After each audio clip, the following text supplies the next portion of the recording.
Specific किए गए हैं कि किस तरीके से इसके अंदर वक्फ प्रॉपर्टीज को लेने के लिए कॉन्स्पिरेसी की गई है। इसके साथ में एक और डॉक्यूमेंट जारी किया गया है जो आपके लिए if within 6 month registration नहीं हुआ तो उसको दोबारा से उसके लिए क्लेम ही नहीं किया जा सकता है। तो 6 महीने का मैक्सिमम टाइम है। मींस जो कलेक्टर फैसला देगा उसके खिलाफ उसी को अप्रूवल देना है, कोर्ट जाएगा, अदरवाइज नहीं हो सकता है। Any government property identified as waqf को अपना पैसा कहां खर्च करना है ये वक्फ के पास पावर नहीं होगी, ये गवर्नमेंट तय करेगी कि आप अपने पैसे का जो उनके ऊपर अगर रिलीजियस यूज हो रहा था तो जो वक्फ प्रॉपर्टीज थी उनको वक्फ माना गया था। Section 108A giving the act, survey commissioner खुद डीएम थे और उसके अंदर जितनी भी वक्फ प्रॉपर्टीज का सर्वे हुआ है, गजट हुआ, देयर इज अ प्रोसीजर और in that procedure revenue record check किया जाता था।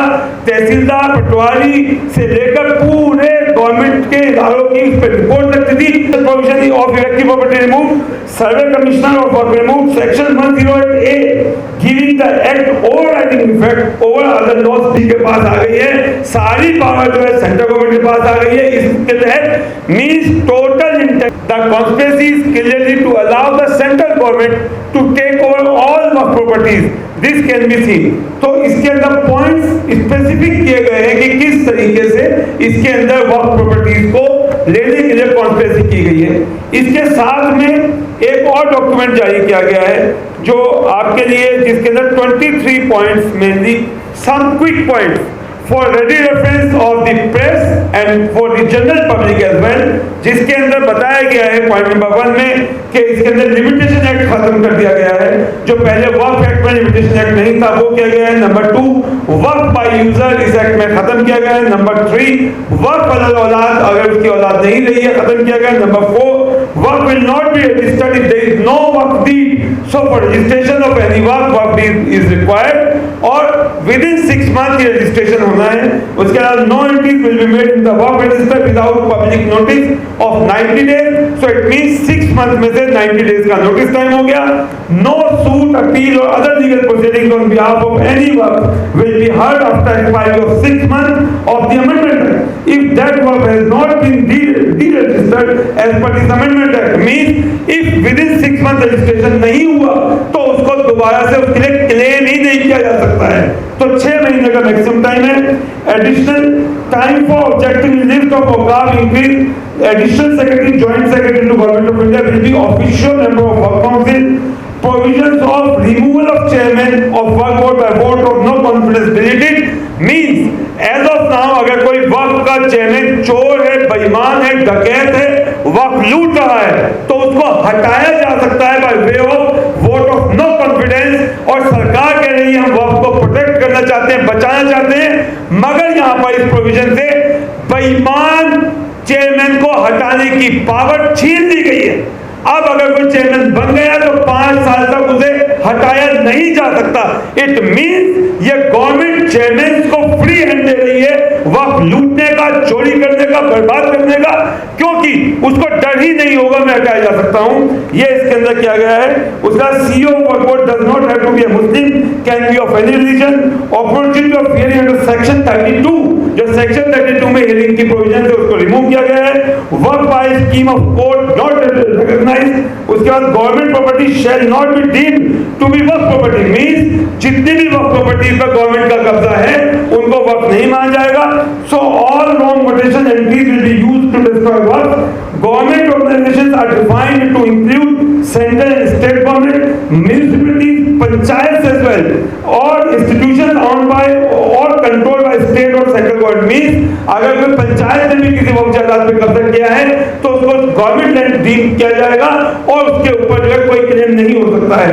Power of registration of work taken away from work board and given to collector. If collector not satisfied, collector can refer dispute to competent court.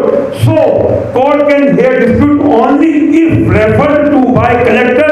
Party can't approach directly. Means जो collector फैसला देगा उसके खिलाफ उसी को approval देना है, court जाएगा, अदरवाइज नहीं हो सकता है। Any government property identified as work property before or after the amendment will not be work property. Dispute to be decided by collector till collector legislature does not decide dispute, it will not be work property. Means during the period of the dispute, ये property government deal की जाएगी, work property नहीं रहेगी. Section 40 deleted and work board powers taken away. Central government will be in charge of the procedure for reporting of the budget and not of the board. Means वक्त को अपना पैसा कहाँ खर्च करना है, ये वक्त के पास पावर नहीं होगी, ये गवर्नमेंट तय करेगी कि आप अपने पैसे का कहाँ खर्च करेंगे. आप मस्जिद में लगा सकते हैं नहीं, ये गवर्नमेंट तय करेगी. पैसा हमारा होगा. मुतवल्लियान वक्फ बोर्ड चलाने के लिए 60% पैसा देते हैं अपनी इनकम का, पैसा हम देंगे, खर्चा गवर्नमेंट के हिसाब से होगा. इसके अलावा इसके अंदर ये है, auditors will have to be appointed from the panel of the state government, but centre has power to get a cash audit for any वर्क प्रॉपर्टी. ऑलरेडी वर्क प्रॉपर्टीज के जैसा मौलाना ने कहा कि ऑलरेडी ये प्रोविजन है, गवर्नमेंट खुद बेईमानी करके इनको नहीं कराती है. इसका new section 50A for disqualification of mutawalli is added. After that powers of वर्क tribunal decrees throughout the act. Notice to general public required in case of supersession of management committee. Section 83 provides that if work tribunal not functioning, aggrieved party can approach high court. Special provisions of effective property related means जब ये देश हमारा आजाद हुआ था तो जो properties जो उनके ऊपर अगर रिलीजियस यूज हो रहा था तो जो वर्क प्रॉपर्टीज थी उनको वर्क माना गया था.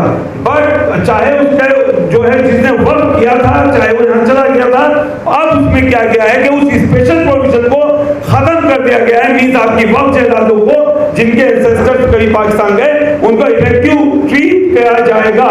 जो स्पेशल प्रोविजन 1950 में दिया गया था उसको रिमूव किया गया है. इसके अंदर सर्वे कमिश्नर ऑफ वर्क रिमूव, जो पहले सर्वे कमिश्नर की पावर्स थी वो खत्म कर दिए हैं. Collector will determine what is work property. Section 108A giving the act. Survey commissioner खुद डीएम थे और उसके अंदर जितनी भी वर्क प्रॉपर्टीज का सर्वे हुआ है, गजट हुआ, देयर इज अ प्रोसीजर और in that procedure revenue record check किया जाता था. तहसीलदार पटवारी से लेकर पूरे गवर्नमेंट के इदारों की उस पर रिपोर्ट लगती थी.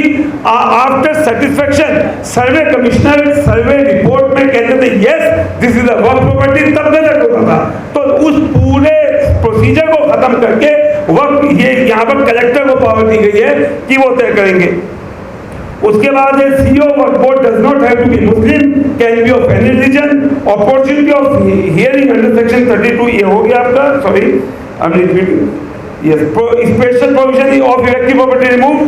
Survey commissioner of work removed. Section 108A giving the act overriding effect over other laws deleted. आज की डेट में ये था कि वर्क एक्ट के जो प्रोविजन थे उनके बरस अगर कोई स्टेट गवर्नमेंट कोई लॉ बना दे कि जो इस पे ओवरराइडिंग इफेक्ट डालेगी तो वो नहीं चलेगा, वर्क एक्ट सुपीरियर होगा क्योंकि सेंट्रल में. अब उसको खत्म कर दिया गया. Means if there is some protection by way of the वर्क एक्ट तो उसके अगेंस्ट कोई भी स्टेट गवर्नमेंट या कोई गवर्नमेंट किसी और एक्ट में कोई प्रोविजन लाकर इस हमारी वक्त जायदादों को लूट सकती है, तबाह कर सकती है. तो जो ये स्पेशल प्रोविजन दिया गया था ओवरराइडिंग इफेक्ट सेक्शन 108A वो डिलीट किया गया. Boards power to make regulations taken means अब बोर्ड्स अपने रेगुलेशंस नहीं बना सकती हैं. State government power to make rules taken away and given to central government. Means if there is do suppose different state में different government हैं तो उनको पावर नहीं दी गई है. सारी पावर जो है मोदी जी के पास आ गई है, सारी पावर जो है सेंट्रल गवर्नमेंट के पास आ गई है. इसके तहत मींस टोटल इंटेंशन ये 27 पॉइंट्स का कल जवाहर साहब की लीगल टीम ने और तैयार किया है जो अभी जारी किया जा रहा है. और इसके साथ ही जनाब की तरफ से एक और ऐलान है कि ऑल ओवर इंडिया आज की जो ये यहाँ से मूवमेंट स्टार्ट अभी हुई है जिसके ऊपर ये यहाँ से डिसाइड हुआ है कि अब हम नेशन वाइड इस कैंपेन को चलाएंगे for the awareness of the general public. और पब्लिक के अंदर जो ये अभी तक पार्लियामेंट के जरिए झूठ बोल के भ्रम फैलाया गया, पार्लियामेंट के अंदर मंत्रियों ने झूठ बोला है और इस तरीके का सफेद झूठ बोला है कि this is for the betterment of the work. और जनरल हमारे मुसलमान भाइयों को भी इस तरीके का इंप्रेशन दिया कि ये बहुत फायदे के लिए वक्त आ रहा है और हिंदुओं को मिसगाइड किया जा रहा है कि साहब दुनिया जहान की जायदाद वक्त हो गई है. तो ये हम हिंदू मुस्लिम सिख सभी कम्युनिटीज के अंदर एक अवेयरनेस प्रोग्राम चलाएंगे कॉल्ड द वक्त प्रॉपर्टी सो दैट कि सबको पता चले कि what is the reality. Actually we are victim. हमारी जायदादें लूटी गई हैं, हमारी इबादतगाहें लूटी गई हैं, हमें तबाह बर्बाद किया जा रहा है और प्रोपेगेंडा ये किया जा रहा है कि साहब वक्त ने तमाम चारों को वक्त डिक्लेयर कर दिया है। तो इसी के साथ मैं आप सबका आने वालों का बहुत बहुत शुक्रिया अदा करता हूं कि आप लोगों ने यहाँ आए और अपना कीमती वक्त दिया, खास तौर से बड़ी तादाद में हमारे